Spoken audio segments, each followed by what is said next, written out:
महाराष्ट्रनामा live, बातमी विश्वासाची, सर्वसामान्यांच्या हक्काची। शिरूर तालुक्यातील गोलेगाव येथील हिंदू मुस्लिम ऐक्याचे प्रतीक असणारे आराध्य दैवत पीरसाहेब दावल मलिक यात्रेस 1 तारखेपासून सुरुवात झाली असून यात्रेचा अखेरचा दिवस 7 तारखेला होणार आहे। दरवर्षीप्रमाणे यावर्षीही अखंड हरिनाम सप्ताहाचे नियोजन करण्यात आले। बंकट महाराज ढवळे यांचे काल्याचे कीर्तन होणार आहे।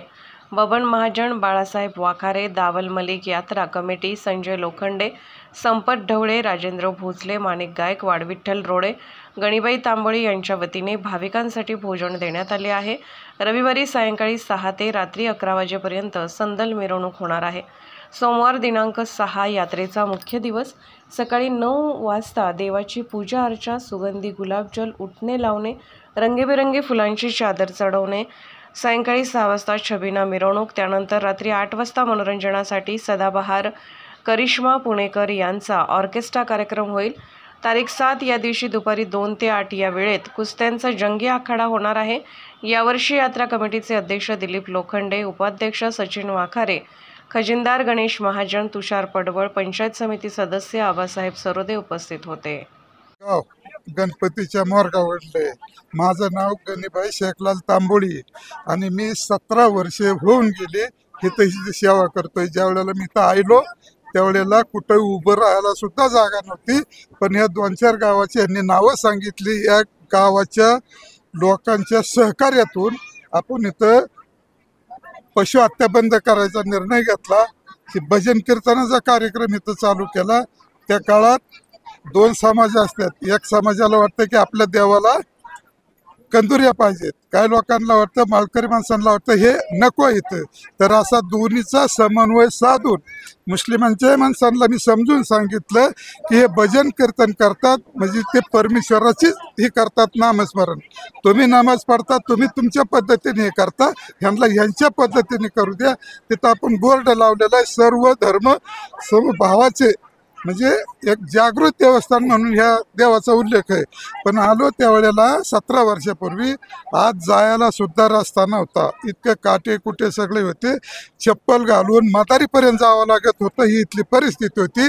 पण या सगळ्या लोकांच्या सहकार्यातून एक कुठला बाबा आलाय आणि तो इथं काम करतोय म्हणून या लोकांनी भरपूर असं सहकार्य केलं। महिला मंडळ असतील, गडी माणसं असतील, सगळी दिवसा काम केलं, पण संध्याकाळी सुद्धा रात्रपाळीला 8 वाजता यायचे बायका मुलं पोरांना घेऊन।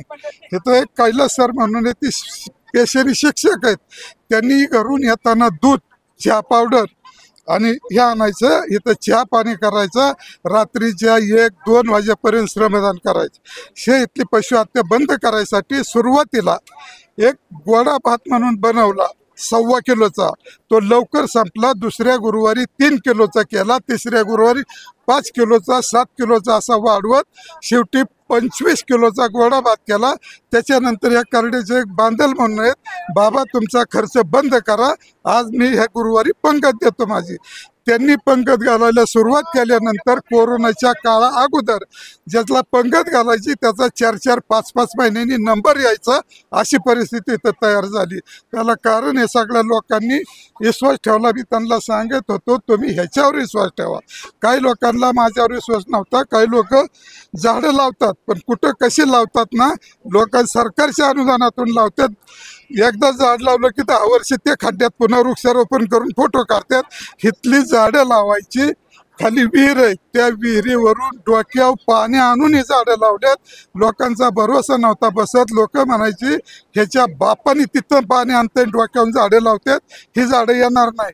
मी त्यांना सांगत होतो तुम्ही माझी ताकद नका जोखू, तुम्हाला ताकदीचा अंदाज घ्यायचा असला ना तर दाल मालकाच्या ताकदीचा अंदाज घ्या, ते काय करू शकतात तुम्हाला। आज जे चित्र आहे त्याचे फोटो वगैरे तुम्हाला दाखवतो, यायच्या अगोदरचे काय होते आणि आता काय झाले, काय झाले तुमच्या समोर आहे। आणि जे राहिले ह्याला कारणीभूत ह्या लोकांनी विश्वास ठेवला आणि सहकार्याची भावना तयार झाली, म्हणून अजून हे स्वर्ग, हिंदू भाषेतून स्वर्ग आणि मुस्लिमांच्या भाषेतून हे जन्नत तयार झाली असे। आता ते ज्यांनी विरोध केला ते सुद्धा म्हणतात आमच्याकडून चूक झाली, आम्हाला माहीत नव्हतं की इतकं हे स्वरूप येईल म्हणून। अशा पद्धतीने ज्यांनी सहकार्य केलंय त्यांनाही धन्यवाद देतो. आता लय बोलायला वेळ नाही बाकीच्या ऐका माझं नंतर म्हणलं तरी मी मुलाखत देतो सेपरेट. आता ह्यांचं बी म्हणणं आहे आणि गोलेगावच्या लोकांचं ग्रामदैवत म्हणून प्रसिद्ध आहे. पूर्वापार आमचे जे पूर्वज आहेत या डोंगरावर याला पूर्वीची बैलगाड्यांनी यायचे आणि वाळू आणून टाकायचे. आषाढ महिन्यामध्ये यात्रा असायची. त्यानंतर इथं दालमाकाचं तळं झाल्यानंतर या यात्रेचं स्वरूप पालटलं आणि खऱ्या अर्थाने गावाचा एक यात्रा महोत्सव सुरू झाला. त्याला उरुस दालमालकाचा उरुस म्हणून सुरू झाला. आणि हे दैवत मुळात नाथपंथी दैवत आहे. मच्छिंद्रनाथांची इथं समाधी आहे. नंतर त्या काळात मुस्लिम काळामध्ये त्याच्यावर मुसलमान पुजारी बसवले. त्यांचं नाव बदललं. नवनाथाप्रमाणे त्यांचं नाव दावल मलिक आलं आणि हे दैवत मुळामध्ये नाथपंथी आहे. त्यामुळं दैवत हे अतिशय जागृत आहे आणि तांबोली बाबाने येऊन या दैवताला एक जागं केलं. या दैवताभोवती झाडी लावली आणि हा मंडप बांधला आणि सर्वार्थाने करडे, गोलेगाव, तडोबाची वाडी, सरोदवाडी आणि जांभळीमाळा, तडोबाची वाडी या सर्व गावांनी मिळून या परिसराचा कायापालट केलेला आहे. आज हे दैवत या पंचक्रोशीमध्ये अतिशय जागृत असं दैवत मानलं जातं. दावण मालिकच्या यात्रेच्या निमित्तानं 5 दिवसाचा अखंड हरिनाम सप्ताह या ठिकाणी साजरा झाला. आज त्याचा काल्याचा कार्यक्रम होऊन कार्यक्रमाची सांगता झाली. त्यानिमित्तानं हे देवस्थान आपल्या 5 गावांच्या मध्ये येतं. गोलेगाव, सरदवाडी, करड आणि असं सर्व सामुदायिक म्हणून हे देवस्थान आहे. दावण मालिक त्याला जरी नाव असलं तरी बाबांनी सांगितलं त्याप्रमाणे ते नवनाथापैकी नाथांचं अधिष्ठान आहे. आणि त्या निमित्तानं मुस्लिम समाज आणि हिंदू समाज, मराठा समाज हे दोन्ही समाज समन्वयाने त्या देवस्थानची देखभाल करीत असतात. बाबांच्या माध्यमातून गेली 15-16 वर्षापासून इथं सुशोभीकरण करण्याचं काम बाबांच्या माध्यमातून झालेलं आहे. आणि खूप जागरूक असं देवस्थान असल्यामुळं आम्ही आमचे पूर्वज, आई वडील कायम दावण मालिक आमच्या सर्वांच्या शेती बाजूला आहेत. आजूबाजूला सर्वांच्या आमच्या शेती आहेत. त्या शेतामध्ये काही काम करायच्या निमित्तानं यायचं ठरलं. ज्वारीची काढणी असेल, ज्वारीची वाहतूक असेल तर आमचे आई वडील इथं येऊन नारळ फोडायचे आणि मगच त्या कामाला सुरुवात करायची. इतकं जागरूक आणि भावनिक असणारं देवस्थान. आणि त्या देवस्थानाचा बाबांनी सांगितल्याप्रमाणे 1.25 किलोचा प्रसाद, तो प्रसाद 25 किलो, 50 किलो पंक्तीचे नंबर लागले आणि आता क्विंटलर चालू आहे. म्हणजे सगळ्या लोकांनी ते मान्य केलंय दोन्ही समाजाच्या.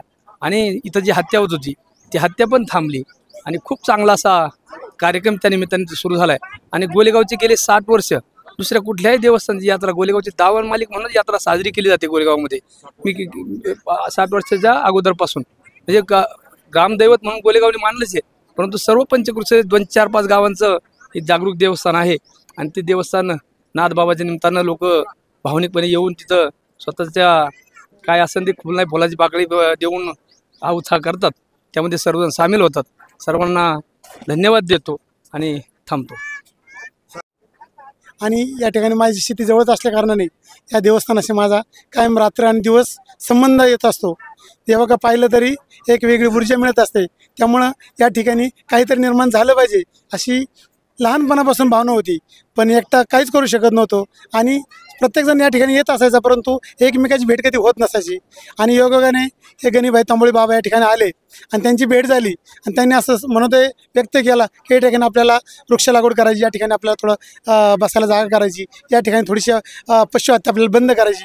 पण मला थोडा अशक्य वाटणारा विषय होता की जो इथं मुसलमानचं असलेलं देवस्थान, परंतु हिंदू लोक जास्त मानणारं हे देवस्थान, या ठिकाणी जर आपण पश्चात्या बंद केली तर या ठिकाणी विरोध होईल की काय अशी मनात शंका वाटायची. परंतु बाबा नाही, हे आपल्याला कार्य करायचं आहे. आणि बाबाने त्या ठिकाणी त्यासाठी वाटचाल चालू केली. आणि गोलेगाव आणि करडे या सर्व तरुण युवकांनी, विशेषतः महाजनदार, बांधल, वाखारे, सुरुवातीला जवळच्या नागरिकांनी जास्त सहकार्य केलं. नंतर रेल्वेनं हळूहळू गावापर्यंत पोहोचलो. गोलेगावातील आणि करड्यातील या दोन्ही लोकांनी सहकार्य करून ही पशुहत्येची परंपरा बंद झाली. आणि या ठिकाणी वृक्ष लागवड, अखंड हरिनाम सप्ताह यासारखे स्तुत्य असे उपक्रम चालू झाले. आणि तेव्हापासून माझ्या मते 18 वर्ष चालू असेल की ही परंपरा अखंड चालू आहे. 1.25 किलोचा भात हा 1.25 क्विंटल मुलींपर्यंत पोहोचलेला आहे आणि या ठिकाणी सर्व महिला पुरुष सर्व हिंदू आणि मुस्लिम एकदम एकोप्याने येतात आणि हा उत्सव साजरा करतात. कुठलंही या ठिकाणी जाती तेढ या ठिकाणी निर्माण होत नाही, हे या ठिकाणचं विशेष आणि जागृत देवस्थान असं असल्यामुळं पंचकृषी सर्वजण या देवाला भरपूर असं मानत असतात. आणि सध्या यात्रा कमिटीचा अध्यक्ष. सांगायचं म्हणजे असं की हे दावल मालिक देवस्थान म्हणजे खूप जुनं आहे. म्हणजे याचं जर रेकॉर्ड जर काढलं तर आत्ता आम्हाला नवीन रेकॉर्ड भेटलं ते 1947 पासून हे म्हणजे दावल मालिक पीर म्हणून हे असं ह्या देवाचं आपलं हे नामकरण आहे. तर सांगायचं तात्पर्य असं की इथं हिंदू आणि मुस्लिम सर्व समाजाचे लोक येतात इथं. हे एक आपलं म्हणजे हिंदू समाज आणि मुस्लिम समाजाचं एक प्रतीक आहे. तर सांगायचं तात्पर्य असं की ज्या वेळेस बाबा 2002ला आले वाटतं, बरोबर ना? 2007ला आले, त्यावेळेची परिस्थिती पाहिली तर खूप बिकट होती. म्हणजे इथं यायला रस्ता सकट नव्हता. इथं एक असं दगडाचं म्हणजे आपलं याच्या टाईप पोळ टाईप होतं. म्हणजे म्हणायचं म्हणजे गोटे आपण जे म्हणतो ना, दगड गोटे, अशा परिस्थितीत होतं. मग त्यानंतर आमचे गोलेगावचे एक माजी सैनिक मेजर पाचरणे यांनी त्या साईडचा त्याचा ते चौथरा बांधून दिला. म्हणजे त्यांचं सुद्धा भरपूर योगदान आहे याच्यामध्ये. सुरुवात त्यांनी केली, कष्ट केलं, जेवढं ज्याला होईल जसं होईल त्यांनी मदत केली. आम्हाला देखील म्हणजे आता माझं JCB होतं त्यावेळेस स्टार्टला बाबा म्हणले आम्हाला इथं सपाट करायचं, त्यावेळेस मी स्वतः मशीन दिलं. म्हणजे असं प्रत्येकाने योगदान दिलेलं आहे या ठिकाणी. म्हणजे गावातले असो बाहेरचे असो. तसा मी आता करड्याचा पण आहे, गोलेगावचा पण आहे. गोलेगावात येऊन मी ग्रामपंचायत सदस्य झालो 2010ला. म्हणजे मी दोन्ही गावचा मोडतो, असं नाही की मी गोलेगावचाच आहे. पण योगदान असं आहे की पंचकृषी सगळ्यांचं आहे याच्यामध्ये. सांगायचं तात्पर्य असं येणाऱ्या काळामध्ये इथं आता जसं हे यात्रेचं स्वरूप आहे, 1 तारखेपासून यात्रा चालू झाली 1 ते 7 तारखेपर्यंत जे आमची 7 दिवस यात्रा, म्हणजे जसं सप्ताह असतो तसंच हे 7 दिवससुद्धा आता यात्रा इथून पुढं चांगल्या याने भरणार आहे. एवढं बोलून मी थांबतो. माझं नाव विश्वनाथ एकनाथ बांदर, मी माझी मुख्याध्यापक आहे. माझी शेती आणि हे देवस्थानची जमीन यांचा बांध आहे. त्यामुळे हे देवस्थान माझ्या अगदी जवळचं आहे. मला या देवाचा शेजार लाभलेला आहे. पूर्वीसुद्धा आम्ही जे यायचं, परंतु या ठिकाणी विशेष सुधारणा नव्हती, रस्ते नव्हते, बैलगाडीने वाळू आणा लागायची. वाता बरीच सुधारणा झाली. आता दोन्ही बाजू रस्ता झालेला आहे. लोक भरपूर येतात. करडे, गोलेगाव आहे आणि पंचकृषी लोक या ठिकाणी येत असतात आणि लोकांची या देवावर अतिशय श्रद्धा आहे. त्याला कारण आहे हे जागरूक देवस्थान आहे. या ठिकाणी आता पुष्प हत्या पण झालेली आहे. आता आम्ही लहानपणी पाहायचं इथं पण हत्या व्हायची आणि आमच्या झाडाखाली जाऊन तिथं लोक जेवत बसायची. मोठं आंब्या झाड होतं, दुर्दैवाने ते झाडे राहिले नाही. तर अशा हे देवस्थान आहे, याच्यावर आमची भरपूर श्रद्धा आहे. आम्ही अधूनमधून येतच असतो. यात्रा येत नवल नाही, पण गुरुवारी आमच्या या ठिकाणी एक चक्कर असते. या एवढं संबोधून थांबतो.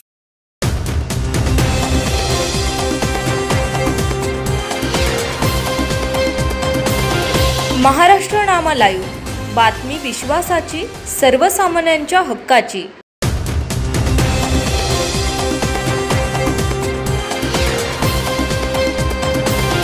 महाराष्ट्र नामा लाईव्ह, बातमी विश्वासाची, सर्वसामान्यांच्या हक्काची.